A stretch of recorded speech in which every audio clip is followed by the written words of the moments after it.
നമ്മൾ എന്തൊക്കെയാണ് സാധ്യതകളെന്ന് അലക്സ് റാം മുഹമ്മദിനോട് ചോദിക്കാം. Alex Ram, good evening. ഇപ്പോൾ നമുക്കറിയാം ഈ ഒരു തെരഞ്ഞെടുപ്പിലേക്ക് UDF-നെ നയിച്ചു, വലിയൊരു വിജയം നേടി. ഇനിയുള്ള ടാസ്ക്കാണ് കോൺഗ്രസിനെ സംബന്ധിച്ചിടത്തോളം, അവരുടെ ആ പാർട്ടിയുടെ പാരമ്പര്യം ശ്രദ്ധിക്കുമ്പോൾ നമുക്ക് ഏറ്റവും ഡിഫിക്കൽട്ടായിട്ട് തോന്നുന്ന ഒരു കാര്യം, അത് മുഖ്യമന്ത്രി ആരെന്ന് തീരുമാനിക്കുക. പ്രത്യേകിച്ച് അതിലേക്ക് 3 പേരും ഒരേപോലെ നിൽക്കുമ്പോൾ KC-ക്കാണെങ്കിൽ MLA-മാരുടെ പിന്തുണ മാത്രമാണ് ഹൈക്കമാൻഡ് നോക്കുന്നതെങ്കിൽ KC-ക്കായിരിക്കാം സാധ്യത. അതേസമയം അനുഭവ പരിചയമാണെങ്കിൽ രമേശ് ചെന്നിത്തലയ്ക്കായിരിക്കാം സാധ്യത.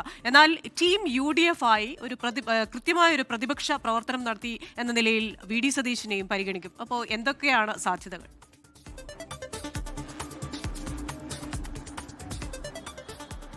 ക്രിസ്റ്റീന സൂചിപ്പിച്ചതുപോലെ മൃഗീയ ഭൂരിപക്ഷം നേടിയാണ് UDF അധികാരത്തിലേക്ക് വരാൻ പോകുന്നത്. 102 സീറ്റിന്റെ ഭൂരിപക്ഷം അവർക്കുണ്ട്. അതിൽ 63 സീറ്റും ഒറ്റയ്ക്ക് മത്സരിച്ച് കോൺഗ്രസ് നേടി എന്നുള്ളതാണ് അതിൽ ഏറ്റവും പ്രധാനപ്പെട്ട കാര്യം. സ്വാഭാവികമായി അതിലെ ക്ലെയിമുകൾ കോൺഗ്രസിന്റെ ഈ പ്രതിരോധം നയിച്ച, അതല്ലെങ്കിൽ കോൺഗ്രസിന് വേണ്ടി പോരാട്ടം നയിച്ച 3 പ്രധാനപ്പെട്ട നേതാക്കൾക്കും മുഖ്യമന്ത്രി സ്ഥാനത്തേക്കുള്ള ക്ലെയിമുകൾക്ക് അവകാശമുണ്ട്. അതവർ ആ അവകാശം അവർ ഉന്നയിക്കുകയും ചെയ്യുന്നുണ്ട്. KC Venugopal, VD സതീശനൊപ്പം Ramesh Chennithala. അവർ നേരിട്ട് പറയുന്നില്ല എങ്കിൽ പോലും അവർ നേരിട്ട് ഹൈക്കമാൻഡ് ആയിരിക്കും ഇക്കാര്യത്തിൽ അന്തിമ തീരുമാനം കൈക്കൊള്ളുക എന്ന് പറയുമ്പോൾ പോലും അവർക്ക് 3 പേർക്കും അതിൽ ക്ലെയിം ഉണ്ടെന്നുള്ളതാണ് ഏറ്റവും പ്രധാനപ്പെട്ട കാര്യം. ഈ 3 പേരുടെ പേരിലും RC ബ്രിഗേഡ്, അതുപോലെ KC ബ്രിഗേഡ്, അതുപോലെ VD ബ്രിഗേഡ് എന്നുള്ള രീതിയിൽ തന്നെ അവർക്ക് 3 പേർക്കുമായി മുഖ്യമന്ത്രി പദത്തിനായി അവരുടെ അണികൾ, ഒപ്പം പ്രവർത്തകർ, അങ്ങനെ ഒരു സംഘം തന്നെ രംഗത്തുണ്ടെന്നുള്ളതാണ് ഏറ്റവും സജീവം. അവർ സജീവമായി തന്നെ സോഷ്യൽ മീഡിയ രംഗത്ത് ഇടപെടുന്നുണ്ട്. അവർ ഫ്ലെക്സ് യുദ്ധം നടത്തുന്നുണ്ട്. ഒപ്പം ഒരു സാമൂഹ്യ പശ്ചാത്തലം ഒരുക്കുന്നതിനും അത് AICC അടക്കമുള്ള നേതൃത്വത്തെ അറിയിക്കുന്നതിന് വേണ്ടിയുള്ള ഇടപെടൽ കാര്യമായി തന്നെ പൊതുബോധം സൃഷ്ടിക്കുന്നതിന് വേണ്ടിയൊക്കെ അവർ നടത്തുന്നുണ്ട്. അത് നിൽക്കുമ്പോൾ തന്നെ ഇതിൽ ആർക്കൊക്കെയാണ് സാധ്യത എന്നുള്ളതാണ് വിലകൽപ്പിക്കുന്നത്. അതായത് ഈ 63 MLA-മാരിൽ, അതായത് 3-2 പക്ഷം MLA-മാരും KC-ക്കൊപ്പം ഉണ്ട് എന്നുള്ളതാണ് KC വേണുഗോപാൽ പക്ഷം അവകാശപ്പെടുന്നത്. അതുമാത്രമല്ല, സംഘടനയുടെ നിയന്ത്രണം, അത് സംഘടനയുടെ പൂർണ്ണമായ നിയന്ത്രണം അത് ഏറെക്കുറെ KC വേണുഗോപാലിന്റെ കൈവശമാണ്.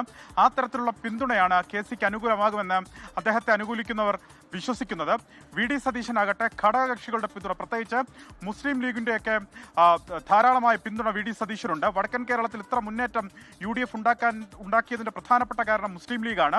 ആ മുസ്ലിം ലീഗിന്റെ പിന്നിൽ പ്രതിപക്ഷ നേതാവ് VD സതീശനാണ് എന്ന് മുസ്ലിം ലീഗ് തുറന്നു പറയുകയും ചെയ്യുന്നുണ്ട്. സ്വാഭാവികമായി ആ യുദ്ധം നയിച്ച നേതാവ് ആരാണോ ആ നായകൻ തന്നെയാകണം കേരളത്തെ നയിക്കേണ്ടത് എന്ന് മുസ്ലിം ലീഗ് നിലപാടെടുക്കുന്നു. മറ്റു ഘടകകക്ഷികൾക്കും സമാനമായ അഭിപ്രായമുണ്ട് എന്നുള്ളത് പ്രധാനപ്പെട്ട കാര്യം.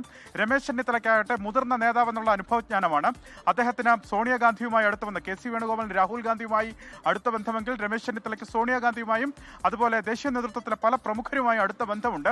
അതുപോലെ സംഘടനയുടെ ഒരു വിഭാഗവുമായി ബന്ധമുണ്ട്. ആ തരത്തിലൊരു നീക്കം RC ബ്രിഗേഡ് നടത്തുന്നുണ്ട്. ഈ 3 പേരും ഒരുപോലെ ക്ലെയിം മുന്നോട്ട് വെക്കുന്നു എന്നുള്ളത് സുപ്രധാനമായ കാര്യം. അപ്പോൾ തന്നെ ഏറ്റവും പ്രധാനപ്പെട്ട കാര്യം, ചില ഇടപെടൽ കൂടി സംസ്ഥാനത്ത് ചില നേതാക്കൾ നടത്തുന്നു എന്നുള്ളതാണ്. ഇന്നിപ്പോൾ കെ സുധാകരൻ ഇന്ന് K മുരളീധരനെ തിരുവനന്തപുരത്തെത്തി സന്ദർശിച്ചിരുന്നു. അത് KC വേണുഗോപാലിന് പിന്തുണ തേടിയാണ് എന്ന അഭ്യൂഹങ്ങൾ ഉയർന്നിരുന്നു. അവർ രണ്ടുപേരും അത് പരസ്യമായി തള്ളുന്നുണ്ടെങ്കിൽ പോലും അങ്ങനെ ചില നീക്കുപോക്കുകൾ, അല്ലെങ്കിൽ അങ്ങനെ ചില കൂടിയാലോചനകളൊക്കെ സംസ്ഥാന കോൺഗ്രസിനുള്ളിൽ നടക്കുന്നു എന്നുള്ളത് ഏറ്റവും പ്രധാനപ്പെട്ട കാര്യമായി ഈ ഘട്ടത്തിൽ വിലയിരുത്താം. മറ്റൊരു പ്രധാനപ്പെട്ട കാര്യം, നമ്മൾ നേരത്തെ സൂചിപ്പിച്ചതുപോലെ ഈ AICC നിരീക്ഷകരെ തീരുമാനിച്ചു കഴിഞ്ഞാൽ നാളെയോ മറ്റന്നാളോ, അതായത് 2 ദിവസത്തിനകത്ത്, നേരത്തെ തീരുമാനിച്ചിരുന്ന ഇലക്ഷന്റെ തൊട്ടടുത്ത ദിവസം വരുമെന്നാണ്. പക്ഷേ ഇന്ന് MLA-മാർ, തിരഞ്ഞെടുക്കപ്പെട്ട MLA-മാർ അവരുടെ മണ്ഡലങ്ങളിൽ വിജയാഘോഷവുമായി ബന്ധപ്പെട്ട തിരക്കുകൾ ആയതിനാൽ നാളെയോ മറ്റന്നാളോ ഈ നിരീക്ഷകർ കേരളത്തിലേക്ക് എത്തും. അവർ MLA-മാരെയാണ് ആദ്യം കാണുക. MLA-മാർ ആരെ പിന്തുണയ്ക്കുന്നു എന്ന അഭിപ്രായം MLA-മാരിൽ നിന്ന് കേൾക്കും. അതിന് തൊട്ടടുത്ത ദിവസം ഘടകകക്ഷികളുടെ അഭിപ്രായം തേടും.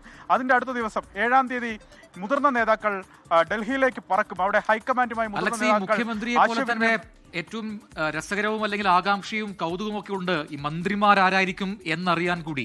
കോൺഗ്രസ് അല്ലെങ്കിൽ മറ്റ് ഘടകകക്ഷികളുടെ പ്രതിനിധികൾ മാത്രമല്ല, അതല്ലാതെ CPM വിട്ടുവന്നവർ, പ്രത്യേകിച്ചും G സുധാകരൻ, ഒപ്പം തളിപ്പറമ്പിൽ TK ഗോവിന്ദൻ, V കുഞ്ഞികൃഷ്ണൻ, ഇവരൊക്കെ വലിയ വിജയമുണ്ടാക്കി വന്നവരാണ്. ഒപ്പം സന്ദീപ് വാര്യരുണ്ട് തൃക്കരിപ്പൂർ. ഇതൊക്കെ ചരിത്ര വിജയമുണ്ടാക്കിയ സ്ഥലങ്ങളാണ്. ഇവരൊക്കെ കൂടി പരിഗണിക്കേണ്ടി വരുമോ UDF-ന്? പ്രജന മുഖ്യമന്ത്രി ചർച്ചയ്ക്കൊപ്പം സജീവമായി നടക്കുന്നുണ്ട് മന്ത്രിമാർ ആരൊക്കെയാകും എന്ന കോൺഗ്രസിനുള്ളിലെ ചർച്ച. പ്രധാനമായി ചർച്ച നടക്കും നമുക്കറിയാവുന്നതുപോലെ മുതിർന്ന നേതാക്കളെ ചുറ്റിപ്പറ്റിയാണ്. പ്രത്യേകിച്ച് തിരുവനന്തപുരത്ത് കെ മുരളീധരനുണ്ട്, അതുപോലെ വിൻസെന്റ് ഉണ്ട്, അങ്ങനെ തുടങ്ങി ശക്തൻ അടക്കമുള്ള നേതാക്കൾ തിരുവനന്തപുരത്തുണ്ട്. ടി സിദ്ദിഖ്, PC വിശ്വനാഥ്, ചാണ്ടി ഉമ്മനെ പോലുള്ള നേതാക്കൾ, മാത്യു കുഴൽനാടനെ പോലുള്ള നേതാക്കൾ അതിന് ക്ലെയിം ചെയ്യുന്നുണ്ട്, അല്ലെങ്കിൽ മന്ത്രിമാരാകും എന്ന വിലയിരുത്തലുണ്ട്. ഒപ്പം വനിതാ പ്രാതിനിധ്യമായി ബിന്ദു കൃഷ്ണ, ഷാനിമോൾ ഉസ്മാൻ തുടങ്ങിയ നേതാക്കളുണ്ട്. യുവ പ്രാതിനിധ്യം പരീക്ഷിക്കപ്പെടുന്നുണ്ട്. കോഴിക്കോട്ട് നിന്ന് ജയന്തിന്റെ അടക്കമുള്ള പേരുകൾ പരിഗണനയിലേക്ക് വരുന്നുണ്ട്. ഇത്തരം മുതിർന്ന നേതാക്കൾ ഓൾറെഡി സജീവമായി തന്നെ അവരുടെ പേരുകൾ രംഗത്തുണ്ടെന്നുള്ളത് പ്രധാനപ്പെട്ട കാര്യമാണ്. പുതുമുഖങ്ങൾ, അതായത് ആദ്യമായി തിരഞ്ഞെടുക്കപ്പെട്ട് വന്നവർ അതിലേക്ക് പരിഗണിക്കപ്പെടുക എന്നുള്ളത് ഒരുപക്ഷെ നടക്കാത്ത കാര്യമായിരിക്കും കോൺഗ്രസിനെ സംബന്ധിച്ച്. പക്ഷെ മുതിർന്ന നേതാക്കളെ പരിഗണിക്കും. അത് മാത്രമല്ല, സജീവമായി പ്രവർത്തിക്കുന്ന യുവ പ്രാതിനിധ്യം, പ്രത്യേകിച്ച് മാത്യു കുഴൽനാടനെ പോലെ, PC വിശ്വനാഥിനെ പോലെയൊക്കെയുള്ള യുവ പ്രാതിനിധ്യം അവർ പരിഗണിക്കുമെന്നുള്ള സുപ്രധാനമായ കാര്യമാണ്. ഇതിൽ KK രമയെ ഒരുപക്ഷെ മറ്റേതെങ്കിലും സ്ഥാനം കൊടുത്ത് KK രമയെ പ്രതിനിധീകരിക്കാനുള്ള ഒരു സാധ്യത കൂടി നിലനിൽക്കുന്നു. പക്ഷേ മന്ത്രിസ്ഥാനം നൽകുമെന്ന് കരുതുക വയ്യ. മറ്റൊരു പ്രധാനപ്പെട്ട കാര്യമാണ് G സുധാകരൻ. അപ്പോൾ അതായത് CPM വിട്ടുവന്ന G Sudhakaran, TK Govindan, അതുപോലെ കുഞ്ഞികൃഷ്ണൻ അടക്കമുള്ള നേതാക്കളുടെ കാര്യം. ഇതുവരെ ഈ CPM വിമതരായി വന്ന UDFന്റെ പിന്തുണയോടെ മത്സരിച്ചു ജയിച്ച ഇവരാരും ഒരു മന്ത്രിസ്ഥാനം എന്ന ക്ലെയിം മുന്നോട്ട് വെച്ചിട്ടില്ല എന്നുള്ളതാണ് കോൺഗ്രസിനുള്ളിലെ ആശ്വാസം. പക്ഷെ അങ്ങനെ ഒരു ക്ലെയിം മുന്നോട്ട് വെച്ചാൽ സ്വാഭാവികമായി അവരിൽ ആരെങ്കിലും പരിഗണിക്കേണ്ടി വരും. അതിലേറ്റവും മുൻഗണനയുള്ളത് G സുധാകരന് തന്നെയാണ്. അത്തരത്തിലൊരു ഒരു ക്ലെയിം അവർ മുന്നോട്ട് വെച്ചാൽ അത് കോൺഗ്രസിന് പരിഗണിക്കേണ്ടി വരും.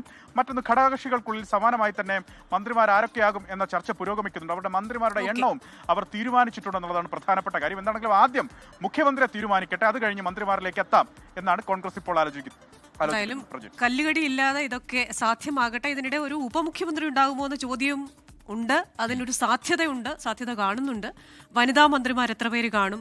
പരമ്പരാഗതമായി ഘടകകക്ഷികൾക്ക് കൊടുത്തിരുന്ന വകുപ്പുകളിൽ മാറ്റം ഉണ്ടാകുമോ? ഇതൊക്കെ നമ്മൾ ഉറ്റുനോക്കുന്ന കാര്യമാണ്.